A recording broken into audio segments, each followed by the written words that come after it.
I'm not a football fan, and I had no idea it was Super Bowl Sunday until someone told me about it. Like, I didn't even know the Super Bowl was in February. You didn't know it was Super Bowl Sunday? Do you even know what football is, Ivana? I'm like, of course I do. I know.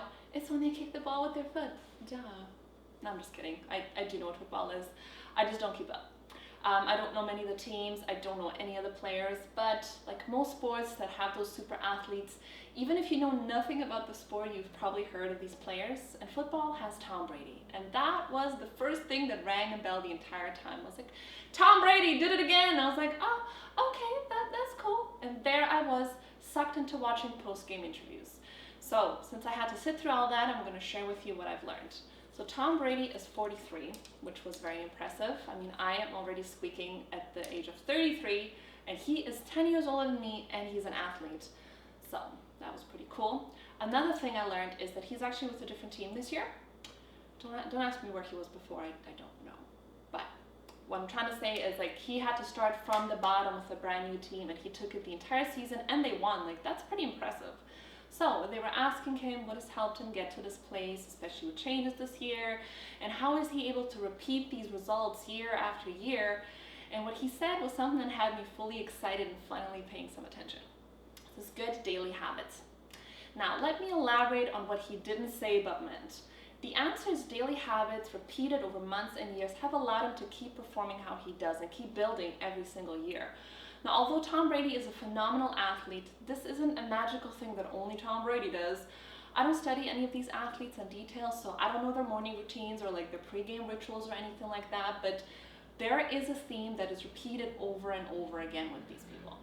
So now you might be like, Ivana, I'm not trying to win the Super Bowl, I'm just trying to keep my shit together. I get that, and it doesn't matter who you are. Know that exercising the right habits and doing them daily will make you the master of your own domain, whatever that domain is, and it'll make you the champion of your own corner. It doesn't matter if you're only trying to dominate like this little spot over here or the entire block. The idea is the same, and it's that these people did not become great and then start working on their habits. They worked on their habits long before they became great, and they still do. It's what helps them get there, and it's what keeps them there. So, going back to Tom Brady and other athletes, the habits that he's talking about aren't just related to football and the training, it's everything that's going on in his life. It's what he's eating and when, and the sleeping environment he has and for how long he sleeps, and what he's reading and watching and spending his time on, like everything. And these super athletes do everything they can to control as many aspects of their environment as they can. Then they try to optimize them, and once they figure out something that is working for them, they just stick with it and keep repeating it. They can't be focused on doing really well in the games if they have a whole other set of problems elsewhere. So funny enough, you would think someone who's making millions of dollars is probably living this wild and crazy life, but many of them don't, especially the ones that are repeatedly excelling and staying at the top of their games. They definitely aren't. They focus on the daily habits which ensure that they are performing at the best, and then keep sticking with that.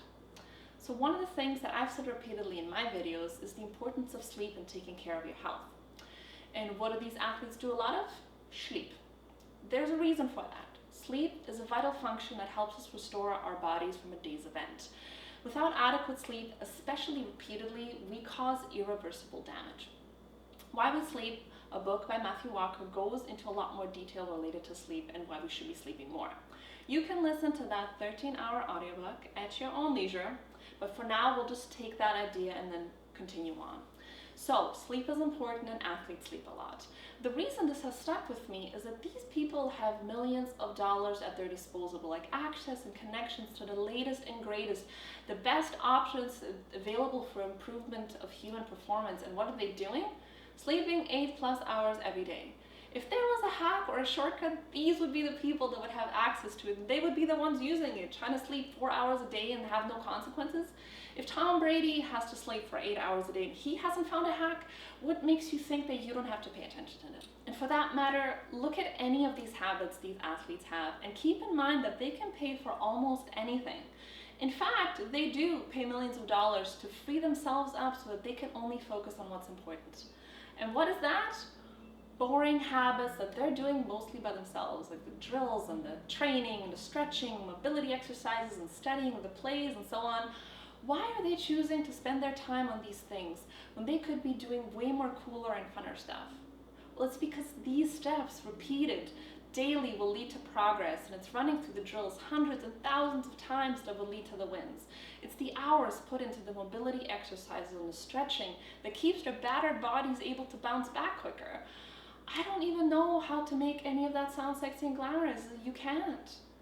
And then when we run into failure is when we look at people like them and we see their highlights on TV, we see them winning, we see them celebrating, and what we don't see is that all the work is actually put in between those clips and in their off season. And when we hear their advice, we hear the words like show up and work hard every day, but we don't fully understand what every day is. And what it actually looks like is hours and hours of doing boring things. It's making tiny improvements. It's working on the parts that they're sucking on and going over those over and over until they get better. And this can only be done by finding a way to enjoy that process, the process of improvement, the process of mastery. Mastery is not glamorous, and yet nobody is showing us any of this. I've seen this myself when I started diving into all of this a little while ago. 95% of the time, I'm alone in my home office, working in a robe, putting whatever hair I can into a little bun, and I'm just clicking away on my laptop. I have no audience when I'm doing all this boring stuff, like scripting and preparing and researching and studying. No one is there cheering for me at the end of the day for a job well done. I am the one that has to say no to TV and phone and whatever other distractions I have just to get my work done, when all I want to do is put it aside and relax. And it's only about 5% of the time that I'm making appearances in my YouTube videos, looking all dressed up like I got somewhere to be. But in order for me to show up for the work, in order to enjoy the benefits, I needed to fall in love with the boredom and the mastery of it. I needed to fall in love with making improvements and in finding the best way to do things, not just a way that works. I'm not gonna lie, it's a struggle love at times. I'm complaining, he never listens, and we need our time apart, but at the end of the day, we are in love. So, what are you supposed to do with all of this now? Well, look around you. What is it about you that you want to improve? Is your finances maybe, your health, physical health, mental health, both, social skills, you want to have better relationships, new job or career. Maybe you want to take a leap and start your own business and brand. Whatever you feel is missing and you want to work towards, it's going to take daily habits. Nothing happens overnight. So think of the work as if it's a single piece of paper. A single piece of paper is very thin, you can easily rip it apart, and you wouldn't even notice a page missing out of a notebook. This is what you have done in a day, a single piece of paper, hardly making a dent in the big scheme of things. And it becomes easy to dismiss something small, like such a little thing that doesn't seem to have much of a daily impact, but it's what repeatedly doing this, putting one page on top of another page, well, now you are creating a small stack, and soon that stack is going to become noticeable. Not only that, it's going to become thicker and it's going to become impossible for you to rip apart with your hands. It's going to become strong and heavy and could give you a mean paper cut. But you need to build that stack of papers, one habit at a time, one day at a time, through actions, and only through actions. Not reading about it, not talking about it, not dreaming about it, but actions. Understand that relationship. Understand that no one can do the work for you and no one can shorten your learning curve.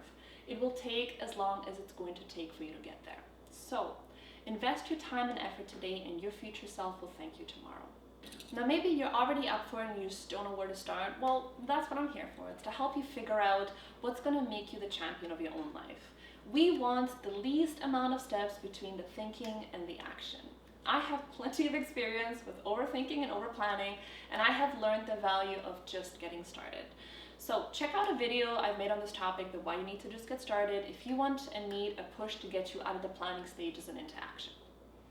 Now don't let this be another video that you watched and you did nothing actionable with and then you just moved on from. What are you going to do now? Most likely you already have a pretty good idea, yet you're still looking for more information, or maybe the information just sounds really good when I say it in my voice. Either way, take a minute and compare. How much info do you take in and how much actions do you produce from that? Chances are the scales are tipped pretty heavy on the consuming end of the scale. Start adding more to the producing end and you will see that you're getting closer and closer to becoming the person that you're dreaming of becoming. Now, I'm not trying to tell you what to do, but you know where I'll be when you're ready for the next step.